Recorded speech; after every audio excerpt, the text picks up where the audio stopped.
दिल्ली की भ्रष्टाचारी अरविंद केजरीवाल सरकार और पावर डिस्कॉम्स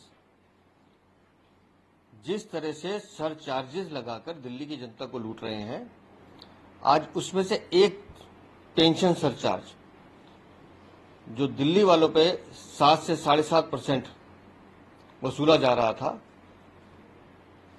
उसके स्पेशल ऑडिट की घोषणा माननीय उपराज्यपाल जी ने की, जिसका मैं स्वागत करता हूं। हमारी ये मांग लगातार है कि पावर डिस्कॉम्स पेंशन सरचार्ज के नाम पर ईमानदार कंज्यूमर से पैसा लेकर उसका मिसयूज कर रही थी और जिसमें दिल्ली की भ्रष्टाचारी सरकार लिप्त थी। लगभग 1100 करोड़ का पिछले 7 वर्षों में हेरफेर दिखाई देता है, जो माननीय उपराज्यपाल जी ने आदेश दिया है। मैं उसका एक पैरा पढ़ के सुनाना चाहूंगा। The main objective of the special audit is to track funds collected as pension surcharge from consumers and ensure that they are being properly utilized for the funding of pensions and related benefits of the retired employees of the Delhi Vidyut Board.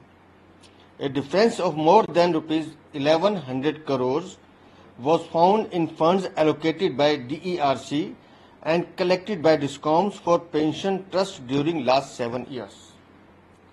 तो आप समझ लें कि पिछले 7 सालों में जितना पैसा इकट्ठा किया गया दिल्ली के हर ईमानदार कंज्यूमर से, जिसमें आप और हम शामिल हैं, उस पैसे को उन पेंशन कर्मियों के लिए, उनकी सुविधाओं के लिए यूटिलाइज करने के नाम पर 1100 करोड़ से ज्यादा का पैसा दिल्ली की भ्रष्टाचारी अरविंद केजरीवाल की सरकार और पावर डिस्कॉम्स खा गए हैं।